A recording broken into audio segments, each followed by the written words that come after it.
What's up, you guys? Shawn Ross Sapp here for the Wrestling Inc. podcast, June 20th edition. I am joined by Rob McCarron and Raj Giri. Guys, this episode of the Wrestling Inc. podcast is brought to you by Sunglass Warehouse.com. They have hundreds of styles starting at just $9.95, and you can save 40% on your next order when you use the code WRESTLING, all caps, at checkout. That's sunglasswarehouse.com. Use the code WRESTLING to save 40% off. Rob, how you doing? I'm doing great. And it's the first day of summer. Summer is here. Technically, yes. Go get your sunglasses right now. I was never a big sunglass wearer myself. And then my girlfriend got me a basic, like one of those $5 pairs you'll get at one of the whatever store. Yeah. And I'm like, oh my God, where have I been all my life with sunglasses? And then I've started to get into the higher sunglass game. So Sunglass Warehouse, there you go. Get some sunglasses. I know I need them. It's getting hot and sunny here in the Midwest, Sean. I need them for this bright light that I keep on my face so the audience can see me. Yeah, it makes a big difference, though. Absolutely. And we were talking about these last night. I mean, they sent us some, and I've been wearing them every day. I'm not the kind of guy that wears them indoors, or I'd wear them right now. But yeah, they're great. You can use them in any season with that snow blindness. Yeah, actually, yeah, absolutely. Anyway, we had Monday Night Raw. We've got a little MMA to talk about. Not a little. There's actually big stories coming out of MMA. But we had Monday Night Raw, and by all means, it looks like we're getting the Shield triple threat match. I'm a little torn on this. I wanted it to be a WrestleMania main event. I wanted it to be a SummerSlam main event. But they're heading for a brand split, and the brand split's happening before SummerSlam. Raj, do you think it was the right call to do this at Battleground? Well, I guess it depends what they have in mind for SummerSlam. I mean, given their current roster, what do you do? You've done Reigns and Rollins, you've done Ambrose and Rollins before, so this was kind of the one unique, fresh matchup, and I think, I would like to see them wait till SummerSlam, but given the not knowing where they're going right now, it makes sense to do it now. Rob, your feelings? Yeah, it just reiterates, and we just saw it last night with AJ Styles and John Cena. There's no such thing anymore as a SummerSlam match or a WrestleMania match. There's no such thing as it anymore. The only time you're going to get a WrestleMania match is when you have a guest star come in, whether it's Brock Lesnar, whether it's the one special Undertaker match or Triple H. When you're looking at matches between guys on the regular roster, there is no such thing as saving matches for the big shows anymore. We just got John Cena and AJ Styles last night. We're getting the Shield triple threat at Battleground. When you ask people, I bet a week ago, if you asked people what's the next pay-per-view coming up after Money in the Bank, a lot of people thought SummerSlam was probably it. But here we got this Battleground kind of sneaking its way in. Everyone's going to care more about the draft happening the Tuesday before, and Battleground's just going to fall by the wayside, but it's going to have, it looks like, some really cool matches on it. I just think the era of the big matches between regular roster members being saved for WrestleMania or SummerSlam, that's over. And I hate that, because I think that Rollins, Ambrose, and Reigns is a main event. I think it is a WrestleMania main event, but it's huge. I mean, really, this is one of those matches that when the Shield broke up, this is the match everyone was going to eventually wait for, and like when this finally happens, it's going to be huge. And right now, maybe in a month from now, with a couple of weeks of TV, we'll think differently, but I don't see the hype level there to where this match kind of should be, at least here on the first night of it. Well, you can see there have been a few matches here and there that you can tell they've been kind of holding off on. Like Reigns and John Cena and Reigns and Lesnar. But you got to think those are probably put to the side now with this change in direction and maybe a realization that Reigns isn't working out in the role that they have him in. But there's a couple matches that are still interesting that they could do at SummerSlam. Although Reigns is kind of, I don't know if they have those plans for him to be in the top match now.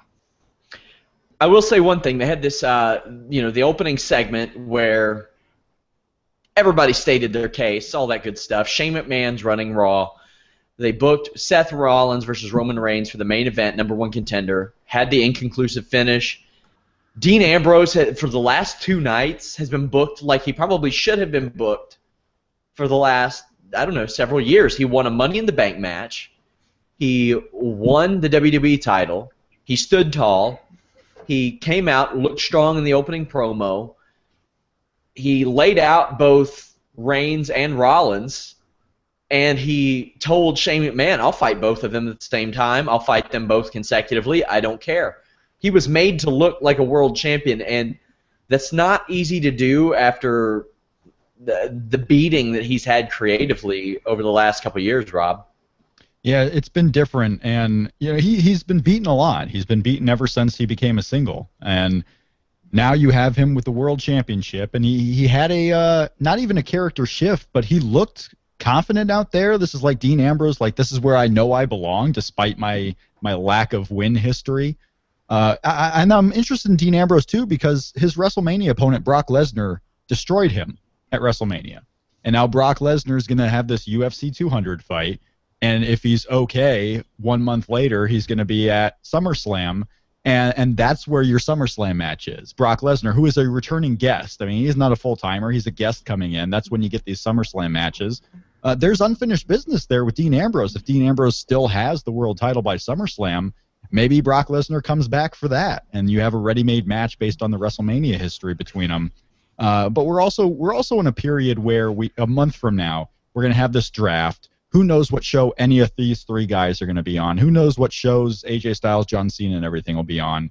It screamed to me by this Raw that with this three-way happening at the next pay-per-view, with AJ Styles and John Cena continuing their thing, a lot of this stuff might end at Battleground, and we might get a complete rewashing of the board after this draft for whole new storylines. So we're going to have a month here where a lot of stuff is finished off. And I get to go to one of the last shows that has NXT perhaps as we know it. I'm excited about that. I get to go to that Highland Heights show. We also had Sami Zayn versus Kevin Owens. I thought the match was... I did. One thing real quick back with that opening segment. I got to say, I did like that line with Reigns telling the dudes in the crowd to shut their mouths. And he just seemed, it just seemed so natural saying that. And it seemed like, it didn't seem scripted. It seemed like that was just real emotion. That was him. And I wish they would do more of that with him. And, with Dean, too, is he the most popular champion with the crowd, at least the Raw and pay-per-view crowd, since Daniel Bryan? Because I can't think of... Probably. I can't think of it. So it's been years since you've had a champion that the crowd genuinely is behind. So that it'll be interesting to see, how they book him, for the next, at least through Battleground. Sami Zayn versus Kevin Owens. This match was fine. The feud is continuing. Sami Zayn throws the worst punches I have ever seen in my life. He looks like a fourth grader that is trying to get a fight broken up, like without any intent of actually fighting a person. That's got to stop. They brawled. Also, they had one of the worst pull-apart brawls of all time on the ramp. But it continued through the commercial, and they fought backstage, which was much better. Raj, what did you think about this? And what do you think about the Kevin Owens Sami Zayn feud continuing? And do you think they get split up next month? I think they do. I think this seems like it was just kind of thrown together as a placeholder until they do the brand split. Was Enzo and Cass, was that before this match? Or this was the first match. Oh, was it? Because when Shane came out and did the shuffle, that was later. That was after. Okay, gotcha. But I don't know. I just feel like I've seen this match so many times. I mean, it's not Dolph Ziggler and Baron Corbin, but it's there's nothing new to it. So it does nothing for me. An 8-minute match on Raw, absolutely. I agree. There's not a whole lot new there. What's been fun about this program is they've basically been feuding ever since Sami Zayn came up at the Royal Rumble, but they haven't had that many one-on-one matches. They've been put together at the ladder match at WrestleMania. They put in the Money in the Bank match here. So if they are able to settle their score at Battleground in the singles match, that could be potentially really fun. I mean, those two guys together have a really good time in the ring. But yeah, the fact that they're doing these two already after the last 6 months have happened screams to me, at least at this point, the plans are for them not to be on the same show, so we might as well get it over with now. And then again, Sami Zayn, Kevin Owens, people were talking about it being a singles match at this year's WrestleMania, and it could have been potentially saved as a really big match at a WrestleMania in the future. But again, no such thing as WrestleMania matches. We're going to have it at Battleground. But this is adding to the depth of what already looks like it could be a really fun Battleground show. Yeah, I had somebody said Shawn isn't a Sami Zayn fan. That isn't true at all. I love Sami Zayn. I can criticize someone's punching technique and still like them as pro wrestlers. John Cena's horrible at punches, and I think John Cena is one of the greatest of all time. The problem with Sami Zayn is Sami Zayn has gotten over everywhere he goes, and he's over enough with the crowd where they like him. But Sami Zayn on the main roster in WWE hasn't clicked yet, and I'm still waiting for that. And maybe it's the fact that he's always been surrounded by a bunch of guys. Like, he hasn't had that straight one-on-one program that's lasted more than a month. Hopefully he finds it, but Sami Zayn right now hasn't clicked that much, and that's kind of hurting the hype towards an Owens-Sami Zayn feud amongst the casuals. Yeah, you mentioned Sami Zayn not clicking. Also, his shoulder isn't clicking because he's been doing his DDPYoga.com/Wrestling Inc.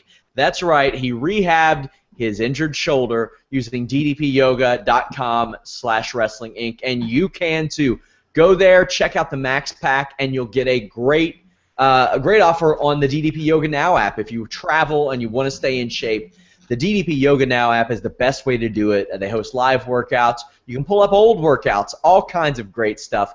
And you can check out how it helped out Scott Hall and Jake the Snake Roberts by checking out the resurrection of Jake the Snake. Now available on video on demand everywhere. Google Play, PlayStation Network, iTunes, all that good stuff. Also, if you prefer to own a physical copy, DVD and Blu-ray, go to the DDP Yoga website. Use the code WINC. You'll get a great deal on that. Or you can check it out on Netflix. 5-star rating on there, just like that segue. Hot damn. It's good stuff. Really good stuff. Love my DDP Yoga. Got the assist on that one. I'm pretty proud of myself. You know who else has been using the DDP Yoga that's been in the news today? It's Kurt Angle. He was talking about how he's been doing it. Yeah, and he seems determined to come back to WWE. So, and actually has had a chat with. I guess we'll talk about that later. But yeah. Yeah. It can do nothing but help Kurt Angle, because when I saw him tweet Chris Weidman when Chris Weidman was getting his neck injury and Angle's like, hey, I'll talk you through this, I was like, maybe take advice from a person who can turn their body and not their head. Yeah, like Edge or someone like that. Yeah. Yeah, take advice from somebody like that. We had Enzo and Cass versus the Vaudevillains. Shane McMahon and Enzo met on the stage and shuffled together. Raj, what'd you think of this moment? I thought that was cool. I did too. Yeah, I thought that was a really cool moment. And it gave a little rub to Enzo, I thought. So, yeah, one thing that's telling though is how it's Big Cass that that JBL is saying like, oh, I see big things for him, and JBL is pretty much the surrogate of Vince. So, there you go. Yeah, okay, so there are a lot of thoughts I have about this match. I think Enzo and Cass versus the Vaudevillains 2-on-2 is a pay-per-view match. They didn't do it. They still haven't done it. I mean, it was a pay-per-view match. It was. Yes. Yeah. It was a pay-per-view match. Yeah, you had their built-in storyline. You had everything. But of course that doesn't happen. Like not only Rob are there no WrestleMania matches, there are no important matches. There are amongst the regulars on the roster. It doesn't seem like there is. I mean, and AJ Styles and John Cena was so important because it doesn't really feel like AJ Styles is yet a regular, even though he's been there for 5 months. So he's still kind of a new guy coming in for one of these dream matches. I'm curious because I don't know what the runtime was of Vaudevillains, Enzo, and Cass when Enzo suffered his injury. This match on Raw from start to finish may have actually been shorter than that one. Yeah, I think so. Rob, do you think that Enzo and Cass get split up? Eventually, and all signs point to... At the brand split, sorry. Well, that might be too soon, but, that's thinking about it from a month ago. After the Enzo injury and how they pushed Big Cass as a single star. They didn't keep him off TV. I originally thought they would keep him off TV just so that they bring him back as a unit, and it's not, you're not trying to just save time for Big Cass, like spinning his wheels, doing nothing. But they pushed him as a single, and he was winning matches, and he was taking out 2 dudes at the same time. And right now you have everybody talking up Big Cass as he's the big deal. And Enzo almost looks like he's trying extra hard to make sure he gets attention on himself. And it's Enzo Amore. He's going to get attention on himself. But right now he's like, I see the writing on the wall. If I get split up from Cass, as good as I am at talking, I might be doomed. So I got to really try hard here to keep this thing together. And I don't know if Big Cass is ready to be a single yet. We saw the 4 weeks of it, and while he gets somewhat of a reaction, you could tell the crowd really isn't behind him yet. They're behind the group. They're not behind Big Cass. So I'm hoping they don't get split up at the brand split, but that might be one of those surprises, like, oh my gosh, I can't believe they split them up. Yeah, they obviously see big things in Big Cass, no pun intended, but I don't think he's ready. No, not at all. I think, man, just let it play out. Why rush it? You've got something there. Let it go, and let things happen organically. I like the way that they make Enzo look like the weak link too. There's a story there that you can tell. Yeah, Big Cass is the big brother that comes in and saves Enzo. Like, Enzo gets in all these fights, and Big Cass has to be the guy who comes in and actually finish them, because Enzo talks a big game, but he can't finish fights by himself. That's why you have Big Cass. The tag team dynamic works perfectly. And what I think their advantage is that they are an established tag team now on the main roster, and you're going to have probably 2 tag team divisions, one on Raw, one on SmackDown. You probably keep them together at least for the start of the brand split. Maybe you have trades in the future, or maybe next year is when they finally get split up. But I think having Enzo and Cass is a big deal to have them as a team when this brand split happens, so that you have 2 set tag team divisions. Raj, I can't hear you. Can you hear me now? Yes. All right. You really don't have that many strong tag teams right now outside of the New Day. So, yeah, definitely keep them together. We had a very long promo. AJ Styles demanded that Gallows and Anderson apologize to him and AJ Styles for interfering in the match. John Cena came out. He didn't buy it. I thought that Anderson and Gallows' apologies were hilarious, but John Cena and AJ Styles are doing the "you're not better than me" type of thing. But this promo went really long. What did this promo tell you about AJ Styles' mic skills, though, Raj? I think he's gotten a lot better. You could tell at the beginning that WWE was very hesitant to give him more than like a few lines, on the mic, and now here he is, doing a really long promo, and I thought he did really good, and I think he looks the most comfortable on the mic that he has his whole career. The segment was predictable, but it was still good, and I liked it, and I think Styles, has improved tremendously on the mic. He's improved, and he's definitely looking confident in there. I would say he's almost more confident on the mic than Roman Reigns seems to be most of the time. And whether that was just getting acclimated to WWE, getting the sense that, okay, they're actually behind me now and they're not afraid of me going on the microphone, whatever the case may be, yeah, he's super comfortable and he's bringing it. I mean, the sarcastic, I'm a good guy, but obviously I'm a bad guy because of the way I'm acting here. I think it's a good character. It's a good development with the club. And I like that he's got his goons, Karl Anderson, Luke Gallows, are there, because it gives them a little bit of a rub, because they're not on their own. If they were straggling about as a tag team on their own right now, I think they would be doomed, actually. So having this unit together is a good thing. And yeah, AJ Styles keeps getting better week after week, which is insane because he's been great for 15 years. John Cena beat Karl Anderson by DQ in a match. Of course, the club got involved. They laid Cena out with the Magic Killer after the match. Backstage, Renee Young interviews Becky Lynch about Natalya turning on her, and Becky Lynch brought up that everybody has turned on her. Now, I don't know if they'll actually take this anywhere, but the idea of Becky Lynch, like everybody hates Becky Lynch in WWE and just turns on her, I think that's kind of cool. It leads to maybe to her snapping and having a ripple in her character. Rob, do you think they'll do that? Do you think they'll do anything with that, or it's just... No, because that would be character development in the women's division. Come on, Sean, you know better than that. No, I see her getting turned on everybody until Bayley comes up, because Bayley is everybody's super friend. There's no way she would turn. And then, of course, one day before WrestleMania, she will turn on Becky Lynch too, and that'll be our big feud going into WrestleMania. So, yeah, Becky Lynch, she looks a little too trusting. She's a little naive up there, and she kind of is the Bayley of the main roster right now. And we'll see if the crowd gets behind her as much as they did with Bayley in NXT.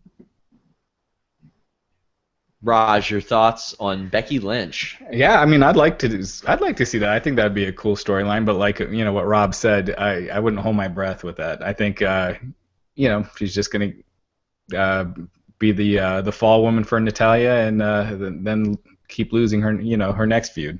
Which is crazy. She's taken the beating. She's the one jobbing to Natalya of all people. Natalya's had her time 1, 2, 3 times here and there with WWE, and Becky Lynch is the new one who hasn't really had a solid singles run with the champion.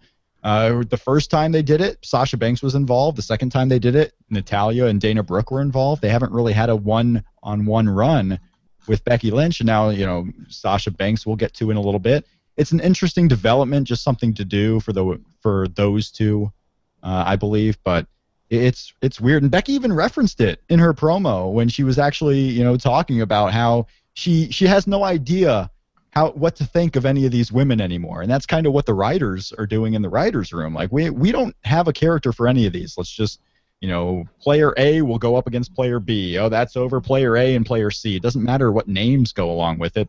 We're just gonna shuffle the deck up. Baron Corbin versus Zack Ryder. We should spend at least 20 minutes talking about this match. I thought the rest of the show was going to be about Baron Corbin's future in the World Heavyweight Championship division. Why the hell did they bring this guy up? We're not because Rob McCarron wanted them to. That's why. Yeah. Man, this guy he's just there. This guy, really? Baron Corbin, this guy? He's just really? there. The best part of Baron Corbin's night tonight was his brief Twitter exchange with Zack Ryder. Usually that's the case because he is awesome. He's great. Twitter. He's great on Twitter. It's the best thing about him. But yeah, Mojo Rawley tweeted at Zack Ryder that, hey, I think it might be time to pull the trigger or something to that effect. And Baron Corbin replied to Mojo, still wouldn't be enough. Baron Corbin is great on Twitter. I love it. But yeah, he doesn't have anything to do. He's coming up here. Apollo Crews is the same thing. They brought Tyler Breeze up, they brought Apollo Crews up, and they brought Baron Corbin up from NXT and have done nothing with them. Like Breezango is in the very low card when no one's even in the building yet doing comedy matches. Apollo Crews finally gets on the main show, and then what else? Where was he? What is he doing nowadays? And Baron Corbin's up here beating Zack Ryder on television just till they figure out what to do. It's very strange that they're bringing these guys up at all and then having nothing to do with them. I kind of fear about this brand split. Who else is going to come up from NXT and struggle on the low cards and the C shows? Yeah, I mean, really, who has gotten over from NXT this year? It's just been Enzo and Cass. Because I wouldn't even say Sami Zayn has. Like, he's been in more important matches, but he hasn't gotten over. Right. Yeah. Exactly. He's not someone you think about when you think of guys being at the the top level that you could throw into that main event mix. So. Right. Yeah, they've been doing a piss poor job with the talent call-ups. Yeah, and Baron Corbin's pants really suck. He needs to visit TrendyButler.com. He can go to TrendyButler.com and get a great, awesome deal on a subscription box of clothing. Maybe you're like me, you don't like to shop. Trendy Butler does it for you. You go there, you create a custom style profile based on the colors, patterns, what you like to wear, what you don't like to wear, and then the good folks at Trendy Butler will pick you out an outfit. $150 worth of designer clothes for only $65 and send it to your door. And if you use the code WRESTLING10, all caps, you save $10 on your first order. That's TrendyButler.com. Use the code WRESTLING10. Yes. For everyone out there who and you won't have to wear dumb pants. Don't wear dumb pants. Don't wear dumb pants. I like Baron Corbin's pants. Make that's a quote for later. All those people calling for Finn Balor's call-up, all those people Samoa Joe should be on the main roster. Look at the recent history here. We talked about Tyler Breeze, Apollo Crews, Baron Corbin. Don't be in such a hurry to get Shinsuke Nakamura up or to get Samoa Joe up. Let them thrive where they are now, because creatively that's probably a better place for them. Maybe the main roster will give more exposure, more time for everything to develop, but they have not had a good track history so far, track record. No, you look at the guys. Yeah, the guys main eventing NXT last year. Sami Zayn. Can you guys hear me? Yep. Yeah. Oh, sorry, I thought I had to turn off my mic. But yeah, I mean, it was Neville, Tyler Breeze, Sami Zayn, and you just see where they're all at right now. Charlotte versus Paige, WWE Women's Title match. Paige got into some sort of situation last night. Raj, what exactly happened, or that we know of? What I was told, and I'm still trying to get more information. I hope to have some more tomorrow. But there was some sort of incident in Las Vegas with Paige and the police, and she was handcuffed and detained, but she wasn't arrested. And then she was put in an ambulance and taken to the hospital. And I think she was. I got to double check, but I think she was let go from the hospital later that night or early that morning. Obviously, it was nothing serious because she was cleared to compete on Raw tonight. There were no charges filed against Paige, but that's kind of all I know right now. But obviously, if it was something serious, she wouldn't be wrestling tonight. So WWE, I was told WWE is investigating. So it's not a done issue. Charlotte versus Paige. Charlotte won. The referee ejected Dana. Dana screws up with such regularity in so many of these spots. All the time it's happening. And, I had people say Dana Brooks as good as she's going to get in NXT. Hell no, not from what I've seen so far. I was on the fence. I was like, okay, she's had a solid year to work on the NXT brand on TV, but she really didn't because she missed half of that. She is screwing up with regularity now, and it's becoming evident. Hopefully she can turn it around. But Sasha Banks returned, got a good reaction. Her and Paige fought off Dana and Charlotte. Now Sasha Banks, Charlotte, Becky Lynch, Paige, Natalya, all of these girls have been friends with each other. They've turned on each other. They booked these women like they are middle schoolers. Is this really any different, Raj, than what they used to do? Wait, isn't this the exact same angle they did at the Royal Rumble, where Charlotte won and then Sasha Banks came out? It was either the Royal Rumble or Fastlane, but it's the exact same thing. Sasha came out and cleared the ring, and then it led to a triple threat. But to be fair, Sasha hasn't been friends with all of them. So there is Becky, she kind of was with Becky on. Yeah, really the whole women's revolution or whatever is kind of back to where it was a year ago as far as how they book them and the way they book the storylines. It's just the same thing. It's the same formula. But at the same time, it's good to see Sasha Banks on Raw. So they're being booked just like everybody else. It's a bunch of 50-50 booking. No, the only person that hasn't been booked that way is Sasha Banks, and she hasn't been on TV because they're holding off, or they were holding off. I don't get the idea of having the most over person in the division not on TV. That seems like the opposite of what I would want to do. Rob, your feelings on this booking situation? I'm glad Sasha Banks is back. Sasha Banks going one-on-one with Charlotte is probably the best they can do right now, and it's the most notable thing they can do right now. But you're right. At the Royal Rumble, we got Sasha Banks in a surprise return, almost basically what New Japan does on every one of their pay-per-views, where a match ends, whoever wins is standing in the center of the ring, and then all of a sudden, for whatever reason, someone else comes down just to make a basic challenge. And that's what Sasha Banks did at the Royal Rumble, and then guess what we got? We got Sasha, Becky, and Charlotte. We didn't get Sasha and Charlotte like we all thought we would. And they take these turns creatively, and then there's a roadblock in the middle for no reason. We did this cool thing. We're going to go one way, and then all of a sudden you're like, you know what? Let's add another body in there. Why not? I don't know. I assume we're going to get Sasha and Charlotte in a one-on-one at Battleground, but Dana Brooks still hanging around. Paige after tonight, I don't know if she'll be hanging around as far as in that picture. But there's always a chance we're going to get someone else involved. I could see Alicia Fox coming back, and all of a sudden it's a three-way with Alicia Fox because they don't have long-term storytelling in that division. That we just haven't seen it yet.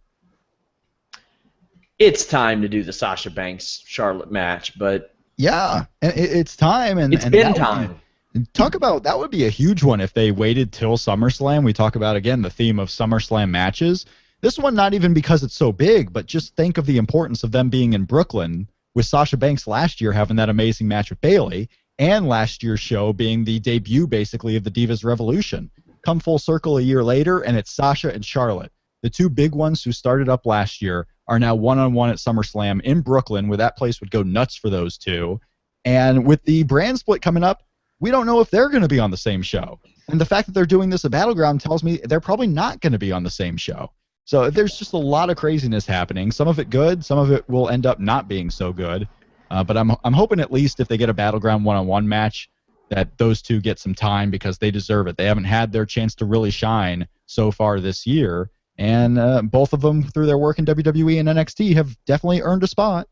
Do you think they might do a tag match at Battleground with Paige and Sasha Banks, and then you have Sasha Banks pin Charlotte, and then that leads to a SummerSlam match? So that way, because that is the biggest women's match that they've had. I think they could, because I mean they had Charlotte defend the title tonight, so it's not like they can say, well, she hasn't defended the title, she did tonight.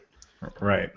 I could see them somehow having this draft, and it's just a 4-on-4 Divas match or women's match at Battleground, where it's Raw versus SmackDown women, for all I know.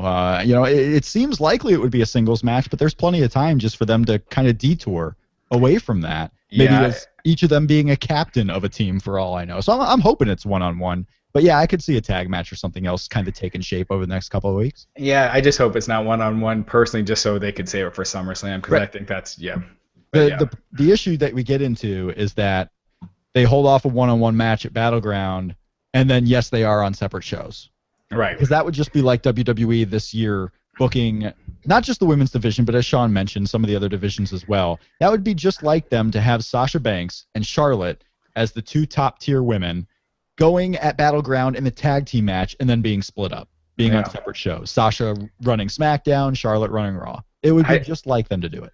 I just think 2 sets of women's titles and 2 sets of tag team titles is just overkill. It is absolutely overkill. But you already have Joey Styles on Twitter softening the ropes for that, right? They're talking as if there's going to... Mauro Ranallo was talking about what would he do with the women's division and the tag team division. To make them even, let's have 2 sets of titles. They might go gung-ho on everything. You have the U.S. and the IC, you have the 2 tag teams, the 2 women, and then your 2 main championships. Yeah. I could see them doing it, but yeah, it would definitely water down the division. With no Nikki Bella and no Emma, I just don't think that is not deep enough. I've already, WWE this year without Nikki Bella has just been way downhill from what I was used to. So I've already come to the realization that Nikki Bella's out. Yeah, I miss the Queen of Strong Style. The Queen of Strong Style, is out. I've come to terms with it. If she comes back, great. But I'm already living in a post-Nikki Bella, watered-down WWE world. Long live Nikki Haru Bellasawa. She is coming back, though. So I can't wait. Oh, Nikki Bella running that division. Nikki Bella and Charlotte would be a fun match too, by the way. Yeah, I mean, there's enough. We've never seen that before.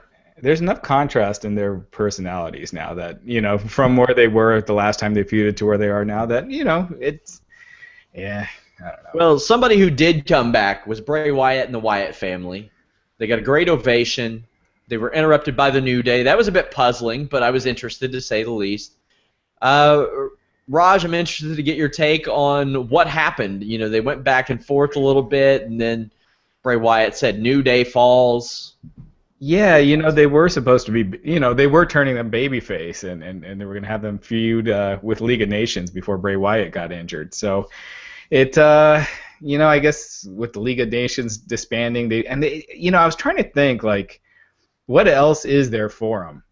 What's a better spot? And I really couldn't think of anything. So, I mean, I think this actually elevates the New Day a little bit by working with Bray Wyatt. It makes them seem more like very close to the top level guys. So, I think it's better than the alternatives out there, because Bray Wyatt as a heel against, Dean Ambrose and Roman Reigns, it's just been done to death. So, for where they're at, I thought this was the best possible way they could go. Rob, your thoughts on the New Day Wyatt family promo and the apparent match that we're going to get out of it? Yeah, I'm interested in it. I mean, it's not the best version of the Wyatt family with Luke Harper being gone, but I'm into it. I'm into a 3-on-3, kind of hold off on the tag belt so it doesn't oversaturate the tag team division. You have Enzo and Cass doing their thing. I'm interested in it. I don't know if it's going to last a month or go longer than that, but yeah, it is a different character shift for the Wyatt family, because they were on the verge of becoming baby faces, and here they are seemingly in a heel role again with the New Day on top as the baby. So where they go, I don't know. But for a 3-on-3, I love me some Wyatt six-mans. Usually the best parts of Raw, those Wyatt six-mans. It's going to be interesting to go ahead, Raj. Was he saying New Day fails or New Day falls? New Day falls. Falls, okay. I don't know how those Wyatt family six-man matches will be without Luke Harper, though. Oh, they're going to be bad. No, they're going to be bad. But they'll still be interesting for different reasons, right, John? I mean, you have Braun Strowman tagging into Eric Rowan. I mean, what a barn burner those are going to be. Yeah, you got to keep Bray in there as long as you can.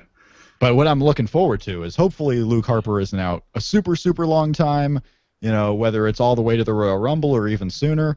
That Luke Harper comeback, when he makes his comeback with brands split and they're going to give him some time, if there's silver lining out of the Wyatt family coming back, is just wait until Luke Harper comes back, because that's going to be a return that I think will make some waves, maybe a little tiny one here and there. But I'm super hyped for the Luke Harper comeback story. You talk about returns, Rob, and Sunglass Warehouse makes returns very easy. If for some reason you go to sunglasswarehouse.com and you don't like their product, which is guaranteed 100% satisfaction, by the way, their customer service team makes that very easy on you. Sunglasswarehouse.com is your one-stop shop for high-quality sunglasses at discount prices. They have hundreds of styles starting at just $9.95, including this summer's hottest sunglass styles for men and women in a wide range of colors and lens tints. They have polarized sunglasses, aviators, retro classics, sports styles, and much more. They have quality sunglasses that fit your lifestyle, protect your eyes, and keep your style on par, blocking glare and shielding your eyes from the sun. They have 100% UV protection on all frames and free shipping on orders over $25. Sunglasswarehouse.com has same-day shipping on most orders available or orders received before 2 p.m. Eastern Time. They believe in making your experience quick, easy, and affordable. And when you visit sunglasswarehouse.com and use the code WRESTLING, you get 40% off on your next order. Like I said, me and Raj, we were sent some sunglasses. They are excellent. I would not shovel some stuff into your all's faces unless we enjoyed it, and everything we have ever advertised on this show we have liked, we have believed in. So check out sunglasswarehouse.com. Use that code WRESTLING and support the Wrestling Inc. podcast. Someone mentioned, back to the Wyatt segment. Woods looking, I don't know if he was dazed or scared, but you think they're going to go somewhere with that? Yeah, Bray Wyatt's basically, I don't know if he's summoning demons out of these guys, if he's putting a spell on them or what's going on, but I could see some. We've already seen some of the paranormal or the extra outlining effects that Bray Wyatt can have on people. So if they keep going with that, maybe that's the grand new idea for Bray Wyatt, is that he has extra powers. Yeah, I couldn't tell if it was like he was being a smartass, or if he was caught in a spell, or if he was like, if he had that, oh, we messed up, we shouldn't be, I think Woods was just playing up. Yeah, I think Woods, because he'll do that. I think Woods was just playing it up, but you never know. Some things click on TV, and not necessarily that this clicked, but some things just show up, and Vince might be like, I liked when Woods did that. Make him all spellbound. Another Papa Shango Ultimate Warrior thing. It's not easy to pull off a supernatural character in 2016, but I think Bray Wyatt can do it to a certain degree. It's just weird. I guess if you're a horror character, you got to have superpowers, because Bray's character originally is like a backwoods kind of, Charles Manson, hillbilly. He was a cult leader. Cult leader, yeah, exactly. Not a dead, he's not the Undertaker, who's a dead guy. So I don't know. I don't think magic fits, but they've been doing that with him. He's not the Undertaker yet, we should say. He's not the Undertaker yet. Because if there's a guy who's going to have a character that goes on and eventually becomes just a fan favorite, like, this is so wacky, we just love it nonstop, Bray Wyatt's the guy. He's past the Mordecai stage. He didn't fail like Mordecai did. He could either be the next Undertaker, maybe the next Kane is a bar that he can reach. But Undertaker is a high bar. It's a very high bar. It'd be comparing someone to a top 5 WWE guy of all time, basically. Yeah, exactly. Really, the only other thing we had on this show was Lana and Rusev coming out. Lana looking really hot. They cut a promo on Titus. Titus beat the crap out of Rusev. So I guess we're getting a second match because we don't do one-off matches. No, yeah. It's a match that no one's asking for it, but he broke the man in half and embarrassed him in front of his kids. That's it. Yeah, exactly. That's the thing. I wish WWE would take a more sports-oriented thought process when it comes to booking. If a champion beats the challenger clean, with no questions asked, and emotionally, that should be it. There shouldn't be a series of rematches after that. It's done. Mentally, emotionally, physically, he defeated Titus O'Neil last night. In front of his kids on Father's Day. In front of Wale babysitting his kids. Exactly. Rob. Yeah, this is a company that once had a ladder match for the rights of a child. So the pure sports build probably not happening in every situation. Indeed, that was we already covered the Rollins Reigns match. The same company, by the way, also had a ladder match for the rights of a woman. We've had basically ladder matches for the rights of people, all within the last 20 years. I wonder what's next. Maybe I don't know. Something's going to happen next. So Kurt Angle did an interview and said that he was contacted or spoke with Triple H and that he'll be back, possibly to do a final match. Rob, how much credibility are you lending to Kurt Angle's claims? That he was contacted, absolutely. I think they've been in contact with him. Whether he comes back to wrestle, maybe that's just something that was talked about and that won't actually happen, just to kind of get dialogue flowing. Will he be back on TV with WWE in the next year? I would say the chances are pretty high. I will say this, though, with Kurt. I listened to the interview. He said that the call was done before the brand split. He hasn't talked to him since. It was like 6-7 weeks ago. Kurt has been known to jump the gun. Yeah. As far as this stuff goes, he's talked all the time whenever his TNA contract is coming up about going back to WWE, and that's where he sees himself ending up. And it seemed to me from what he was saying on Mark Madden's radio show was, it had been brought up about doing a last match and everything, but that was kind of it. It didn't seem like they had big plans for him or anything like that. So. Right. Yeah, I mean, as a one-off appearance, maybe the last match part. If we were talking about chances that he actually has a match in WWE, I would say that's less than 50-50 and probably way less than 50-50. But appearing on TV, even if you put a year out, there's always the Hall of Fame possibility. There's always a chance that he goes into a special event like that. Hell, they have this gimmick where they're bringing back old GMs. He could show up on next week's SmackDown talking about being the GM of SmackDown. Yeah, Vince Russo would talk about this on the podcast, but I would love to see him in for a short-term feud with Rusev, get Rusev over, and then retire. I thought that's what they were doing last year. I thought that Rusev would be in the Royal Rumble last year, 2015. Kurt Angle's music would hit. You got the anti-American versus the American. They eliminate, they do the Mick Foley, Randy Orton elimination where both of them go out, and you do that match at WrestleMania, and maybe Angle goes over at Mania, but Rusev goes over the next night, or vice versa. I thought that was a real missed opportunity, but I mean they could still do that. They could do something, and if you're going to bring Kurt Angle back, I think it's more likely if you want to put him in the ring and have that type of reaction from the crowd and get him a last spot.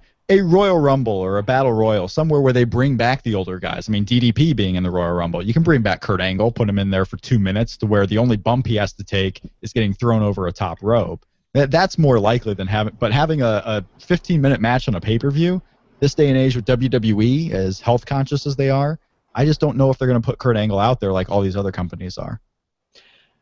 Big news, big MMA news today.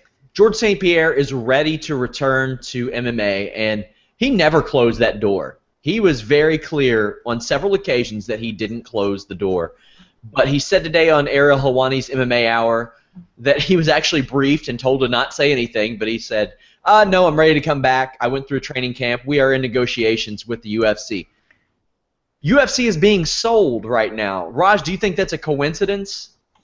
Yeah. I mean, because they always got to keep the machine going, and Dana White's staying on, so Yes, he is. Or at least that's that's what's being reported. It's not it hasn't been officially reported by UFC, but that's the news that broke today by Flow Combat. But man, this is it makes me feel better that Dana White's staying on, in the sense that a big part of the cog is still moving. It's not completely changing ownership. It'd be like if WWE was sold but Triple H stayed on. It'd make you feel a lot better than a completely different crew. So a good promoter is severely. People are like, well, no, he needs to go. There are some things that Dana White does that are absolutely just are puzzling. But a really good promoter is hard to find. Now, I do think that Lorenzo and Frank Fertitta probably saw the UFC and they realized that it was outgrowing their ownership with the talk of fighters unions and this sponsorship deal not working out the way that they had thought. This, by all means, the UFC sale, they bought this for $2 million. They're selling it for $4.2 billion. This is going to go down as one of the great investments in sports history. Rob, do you think this pushes out CM Punk's debut? Well, it's kind of impossible to push out a debut that was never going to happen in the first place. So I would say no, it doesn't push out anything. Former UFC prospect CM Punk. I mean, the sale's interesting. It's been, obviously it's been in the works for a little bit, and last week it really started swelling that hey, they were coming up on the finish line. And as far as the coincidence factor with GSP. It may be a coincidence. It may not be. Just GSP, the rumors have been out there that he's been training for a comeback for a year. Like a year ago, we were talking about, okay, the comeback's going to happen. It's just a matter of when.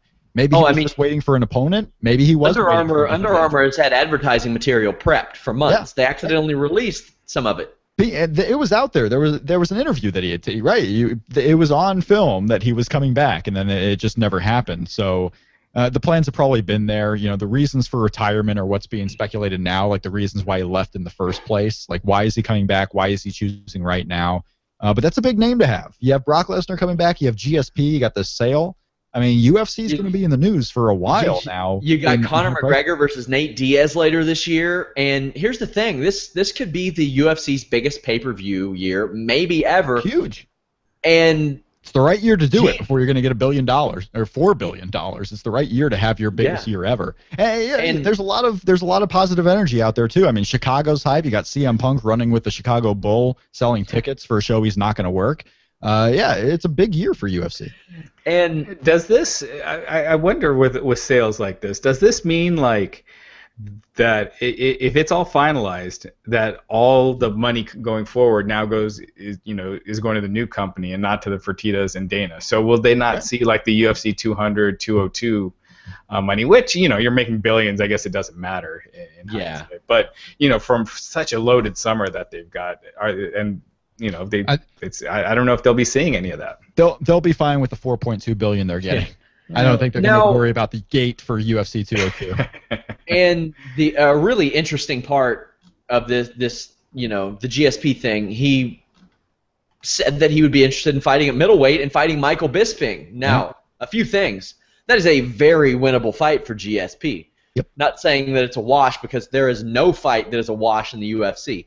Now, GSP's return against Michael Bisping for the world title would sell out the Rogers Center with a crap undercard. They don't got to put anything of note on that undercard, and it's going to sell out 55,000. Yeah. That is special, and that's something that they really should do that, because GSP's return is an event. Raj, what do you think they'll do? Who do you think he'll face? I think that makes as much sense as anyone. I mean, he knocked out Luke Rockhold in the first round, so I don't think Rockhold deserves an immediate rematch. Chris Weidman, who knows, if he'll be ready in time for the MSG show. So, I mean, Jacare, you could do it, but if you're looking at just box office, GSP would be way bigger. And a lot of the purists would complain, but business-wise, that's the biggest fight you could do at middleweight. Yeah, And purists would complain just because you're giving a guy who's taken 2 years off an immediate title shot that he probably hasn't earned. But, Right.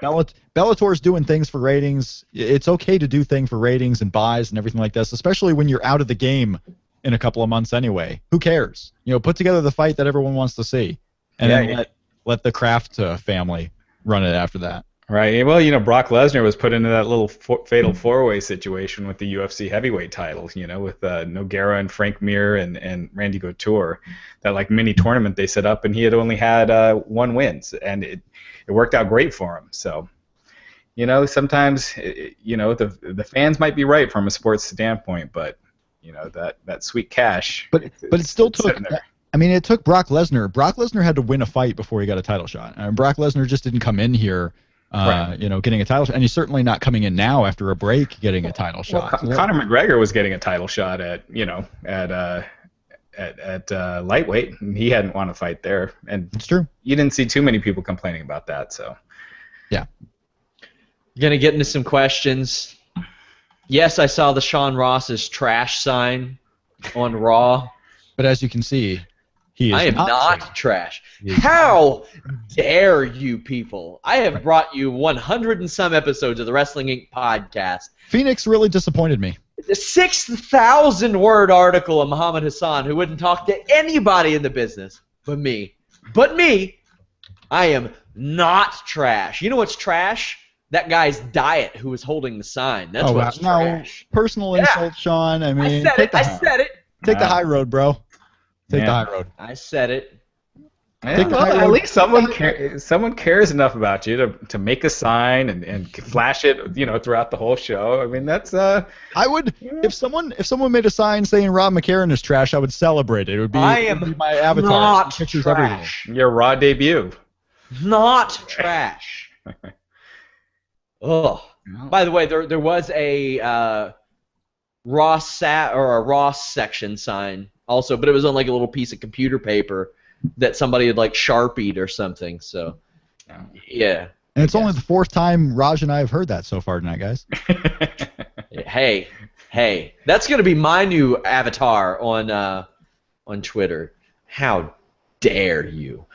I see people asking some Ring of Honor questions. Rob and I will answer those on Wednesday. We're gonna preview the Ring of Honor show in full on Wednesday, so make sure that you guys check that out. We do a show, obviously, Wednesday night, 10 p.m. We talk NXT, TNA, Lucha Underground, TNA if anything good happens, if anything interesting happens. If Brother Nero happens, we'll talk about it. Probably not going to be a lot of TNA this week. Yeah, probably not. Let's see. Somebody says Sean calling Nikki Haru Bellasawa on the anniversary of Misawa's death greatly offended me. Well, you know what? That's been a thing for a while. It's been people have been calling her that ever since the infamous elbow. If you all want me to stop calling her that, then maybe she should throw worse forearms because they're fantastic. That's right. They are excellent. Somebody says death to 50-50 booking. Now, when these rosters split, guys, Raj, do you think that this trend is just going to continue? I think, yeah. The brand split was originally designed to get more people over. Yeah, I think there's going to be more of it. No matter what, they're not going to have as many people on the roster as they do on Raw right now. No matter how many people they bring back, you're not going to have whatever. What do you got, 50 people maybe on Raw? I don't see them going to 50 on Raw and 50 on SmackDown. And so they're going to be repeating those matches over and over. Keep in mind, when we had the brand split the last time, there's a reason why you got a lot of Edge and Undertaker matches. There's a reason why you got a lot of Randy Orton and John Cena matches. It's because now the big stars have been split, and Vince is not super comfortable giving a big star a main event push with, an Apollo Crews type. You put the main eventers with the main eventers, and to keep them going, you have to trade wins. So I absolutely see this still happening. We're going to get a lot of AJ Styles and whoever. We're going to get a lot of John Cena and whatever main eventers on the roster with him. We're going to see a lot of the same thing. Luckily, we have a few more guys on that top tier, if you want to count Dean Ambrose and Seth Rollins up there. But we're going to see a lot of the same matches over and over until we get to those co-branded shows and you get to a WrestleMania. How many times can you see Carlito versus Roman Reigns before it's all right, combine the rosters again? Combine the rosters. Yeah, it's the best thing to ever happen to Sheamus. I'm sure Sheamus is jumping for joy at this brand split because that's where Sheamus really thrives. I'm a main eventer again because the brand split, and I have to be. Somebody says, do you think the Shield members should all be on the same brand? No. Nope. Because then you almost have to do. In fact, put one of them on NXT. Well. Yeah, put one of them on NXT just so you have like every brand is headlined by a Shield guy. Just why not? You know, put Roman down there. That would be hilarious. Oh God, no, it wouldn't. You don't want to see Roman and the Drifter? God, that's a dream match. I'm telling you, Sean. Roman and the Drifter. You must be stopped. You have to be stopped. Somebody says, given the fact that Ambrose thrives in big programs but sinks in mid-card programs, what exactly is his peak as a performer? His peak is whatever they book him as. Wait a second. Wait, what are these big programs that Dean Ambrose has thrived in? Name one of the big programs. The Jericho thing failed. The Wyatt thing failed. The Rollins thing never ended because the Wyatt thing had to happen. I think the Rollins thing was okay. That lumberjack match that he had with Rollins was awesome. Best lumberjack match I've ever seen. The one match was awesome. One match in 2 years. What are these programs that he's thrived in? Everything he's done has been a mid-card program because he's a mid-carder in WWE until now. I think, and with the Rollins feud, it's kind of like forgotten, and you have to remind yourself, and then you have to kind of go back and be like, oh yeah, they did feud for a little while. It did happen. There was a pay-per-view where they announced on a match, but then it became just a brawl, and it was a bait and switch because it was one of those first like network special events where they didn't even push the fact it was on pay-per-view at all, so they thought they could do whatever they want. And then the final, the go home, the last match of the Rollins Ambrose feud ended because Bray Wyatt had the hologram in the middle of the ring.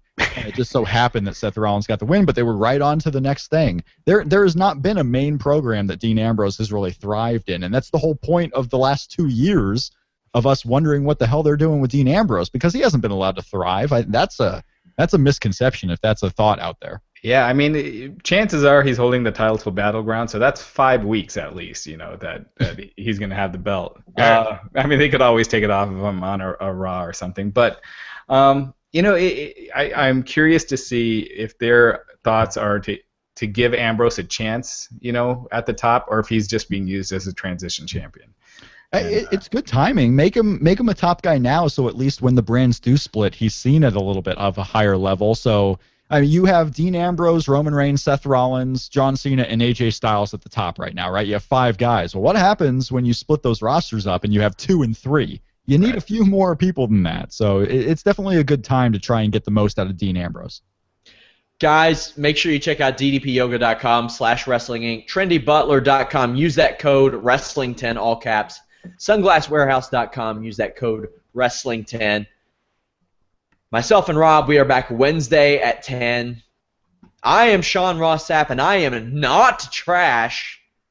Raj, anything to tell the people before you go, besides the fact that I'm not trash? None of us are trash. We'll just leave it at that.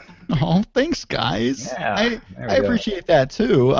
Catch me on Twitter at ShakeThemRopes, and I will be back Wednesday with Shawn Star Sapp. Not trash. Until next time, we are out.